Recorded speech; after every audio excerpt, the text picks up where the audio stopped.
Yo soy Joaquín Rey, esto es La Voz del 21. Seguimos con esta transmisión extraordinaria en el día número 39 del estado de emergencia nacional. Antes le recordamos que este programa llega a usted gracias a Cambio Seguro. Cambia dólares desde casa, evita salir a la calle y ahorra cambiando por internet en Cambio Seguro, casa de cambio digital registrada en la SBS. Usa el cupón Perú21 todo junto y obtén un descuento en tu primera operación.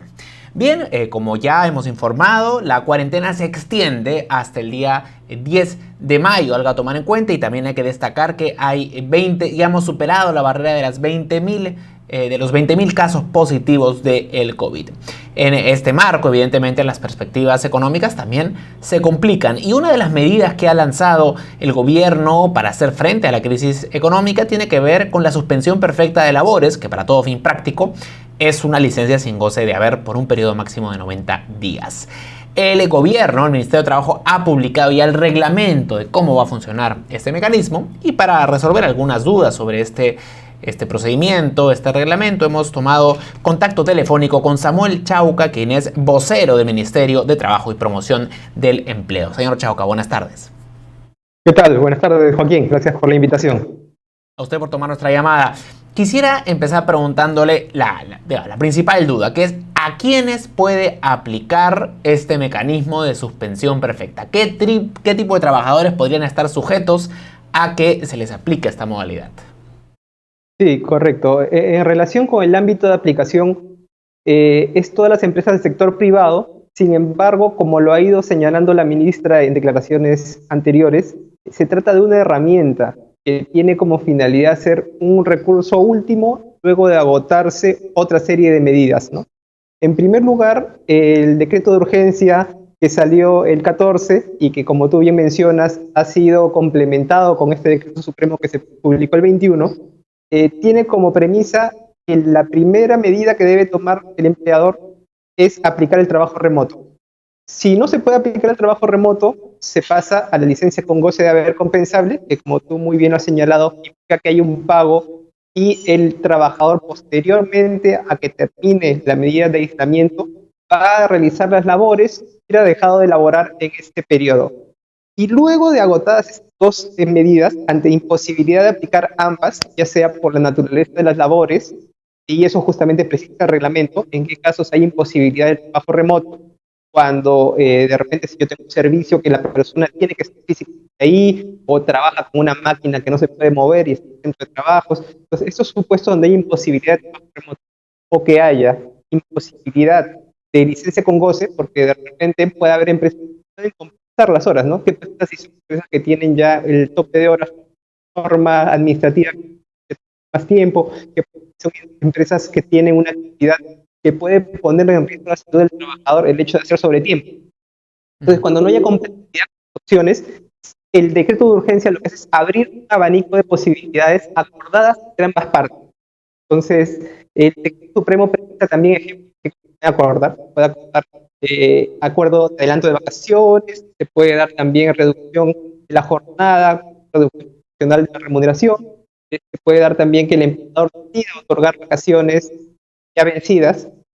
Cualquier otra posibilidad es tener un acuerdo entre trabajador y empleador. Ahora, si me permite, la gran pregunta es, entendemos que lo que dice el reglamento es que hay que agotar todas estas posibilidades previas, pero ¿cómo va a hacer el Ministerio de Trabajo para efectivamente certificar que cada empresa con cada trabajador ha quemado todas estas alternativas, ha buscado alternativas y no han sido posibles? ¿Cómo es esa labor realmente de supervisión de cada caso?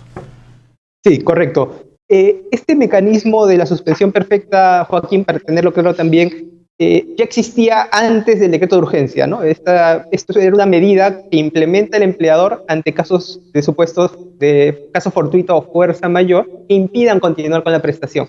En este caso concreto se ha dado un marco legal que permita agotar estas medidas previas, y el empleador tiene que acreditar el agotamiento vía una declaración jurada que tiene que presentar al momento de aplicar la medida y que va a ser objeto de fiscalización por la SUNAFIL. Tú me comentas, por ejemplo, el caso del diálogo entre las partes. Tendría que acreditarse que en efecto ha habido comunicaciones, que ahí el reglamento permite la posibilidad de que sean por escrito o por correo, o cualquier medio que deje constancia de que exista ese diálogo. ¿Y el ministerio tiene la capacidad como para efectivamente verificar en todos los casos? Porque no es un trabajo simple, supongo, ¿no? Hacer esta verificación de que efectivamente se buscó alternativas, asumiendo que van a ser miles de las empresas que se acojan a este beneficio, parece una tarea compleja.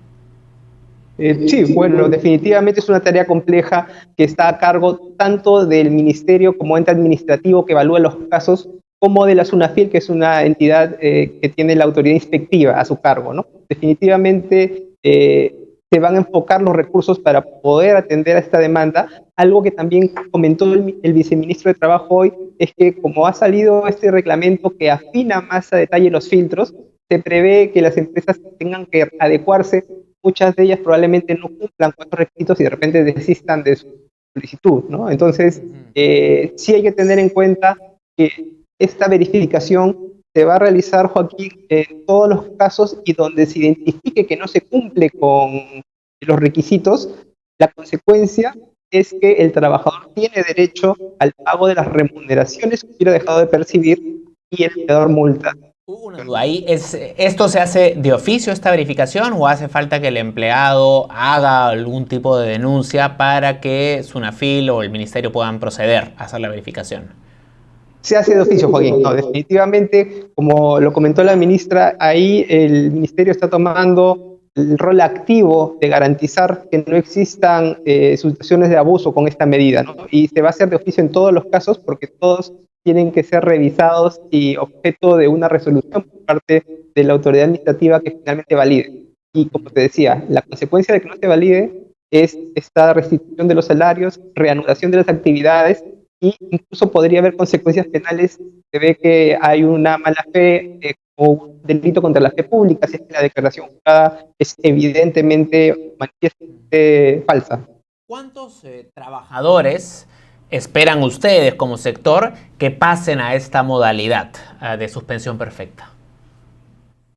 Se han dado números para puestos de análisis, Joaquín, pero lo cierto es que es un ámbito realmente especulativo, ¿no? La verdad es que preferiría no dar un número que es simplemente una estimación que se ha hecho, porque, como te decía, está pensado para un grado efectivo de afectación y actividades que a veces van a depender de cómo las partes han acordado realizarlas.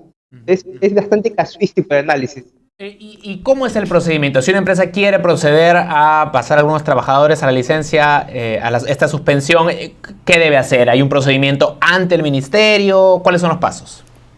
Sí, como te comentaba, el nuevo marco legal lo que hace es justamente definir ese procedimiento con el agotamiento de los filtros que te comenté que habían sido establecidos por el decreto de urgencia y desarrollados por el decreto supremo. Ahí hay un filtro adicional que no llegué a conversar, que era el de la afectación económica, ¿no?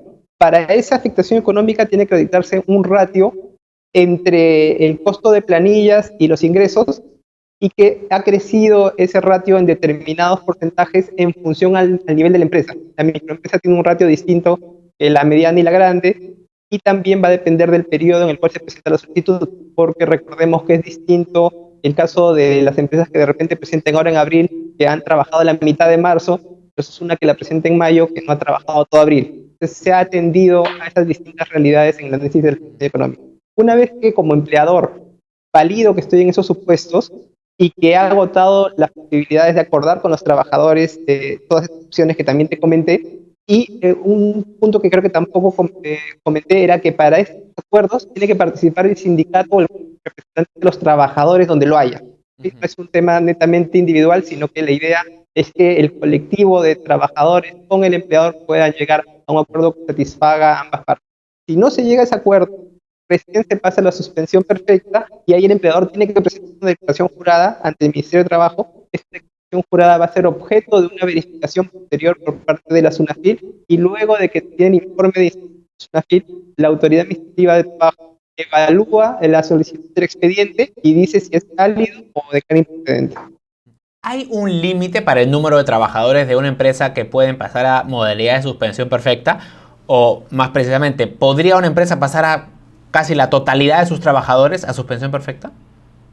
Claro, la posibilidad que marca el DU es que sea una suspensión parcial o total.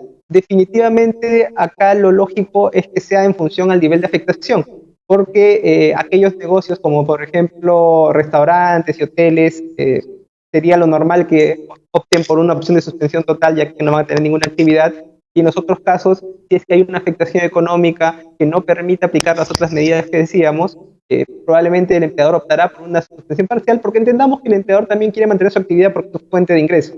Entonces, lo normal sería que sea parcial si se da la oportunidad, y aquellos casos más graves, total. Lo que dispone el reglamento es que esto se da por máximo 90 días. Pero yo le pregunto, ¿qué sucede si es que, bueno, Dios no lo quiera, pero en 3 meses la situación no ha mejorado mucho, las empresas todavía siguen sin poder brindar sus servicios? ¿Qué va a pasar ahí? Sí, correcto, Joaquín. Ahí lo que hay que tener en cuenta es que esto es una medida que, como decíamos, es poner una pausa en tanto estamos en la parte más dura de la crisis del COVID y con estas medidas de aislamiento. Una vez que termine el aislamiento, la expectativa es que haya un paquete de reactivación económica, que es lo que está preparando el MEF, y que todas las empresas puedan retomar la actividad. Como tú comentas, bueno, puede haber realidades muy excepcionales donde de repente se produzca quiebra de alguna empresa. Tener en cuenta que ese procedimiento va a un procedimiento concursal y cualquier adeudo que existe frente al trabajador tiene una primacía en el crédito. Es decir, cuando una empresa quiebra, el primero que cobra es el trabajador, cualquier adeudo que se pueda tener frente a él. Entonces, esto es una garantía constitucional. Eh, con los otros supuestos, como te decía, una vez que se reactiva o se levantan las medidas de aislamiento y el empleador reactiva su actividad, tiene que honrar ese contrato que vivo, ¿no? Es la diferencia entre, y eso que hay que tenerlo bien presente, la diferencia entre colectivo y una suspensión, justamente esa, ¿no? Esto es una pausa, pero el contrato existe y luego se tiene que restaurar en todas sus condiciones previas. Los términos del contrato siguen siendo los mismos que eran antes. Distinto a cuando yo paso a una etapa de repente ese colectivo donde voy a terminar contratos. Una última consulta. Entendemos que hay una transferencia económica para los trabajadores que pasen a suspensión perfecta de 760 soles, si no me equivoco es. Pero esto entiendo que es solamente para un tipo de empresa, ¿no? ¿Qué empresas califican para que cuyos trabajadores sean suspendidos puedan acceder a este beneficio? Sí, correcto, Joaquín. Te comento el razonamiento detrás de la medida, ¿no? Como decíamos, se habilita esta suspensión perfecta y a aquellos trabajadores que pasan a la suspensión se les generan una serie de beneficios para que no queden desprotegidos. Uno de ellos es que se garantiza la prestación de salud todo lo que dure la medida. Esos trabajadores que estén suspendidos no van a verse perjudicados en cuanto a la prestación de salud. Otro es la posibilidad de disponer de su CTS hasta por un monto equivalente a una remuneración, ¿no? Sabes que esta compensación por tiempo de servicios es un ahorro forzado que en el Perú cubre el seguro de desempleo que no tenemos. Entonces, la idea de este caso es, en vez de que ceses en suspensión y sin ingreso, dispone de esa CTS para que tengas un ingreso en este periodo. Y lo otro que se autoriza es una disposición de la AFP de hasta 2.000 soles, ¿correcto? Entonces, ¿qué es lo que pasa? Que hay un régimen muy especial, trabajadores de la microempresa, que no tienen CTS por ley. Ese es un beneficio que a ellos no les aplica. Por lo tanto, estas medidas que ya te ponía, plantea el DEU, no les beneficiaría. Se ha creado para ese grupo especial, trabajadores del régimen microempresa, una prestación a cargo de salud. Es una suma de 760 soles mensuales hasta un plazo de 3 meses. Entonces, ese grupo de trabajadores, los de la microempresa, bajo el régimen microempresa, van a poder acceder a este subsidio directamente de salud ante la carencia que tienen. Solo microempresa. ¿Cómo se define microempresa? ¿Es por el número de trabajadores o por facturación? Anteriormente era por el número de trabajadores, ahora es por la facturación, ¿no? Y eso hace un control, la SUNAT tiene ya una categoría que donde los clasifiquen las facturaciones del año anterior. ¿Cuál es ese límite de facturación? Segundo, a ver el dato, ¿no? Ponemos claro, son las empresas más pequeñas, ¿no? Pero es importante para que los trabajadores sepan si es que ellos califican a este tipo de beneficio que entiendo cubre la canasta básica de alimentos, ¿no? Que no es menor, que es el mismo monto que reciben en el bono, ¿no? Sí, es aquellas empresas que facturan hasta 150 UITs. Y perdóname, Joaquín, una última precisión sobre el subsidio que te comentaba. Es para los trabajadores de la microempresa, pero también que tengan un sueldo de hasta 2.400 soles. ¿Sí? Si hay un tope en el sueldo, está focalizado el beneficio en los más necesitados.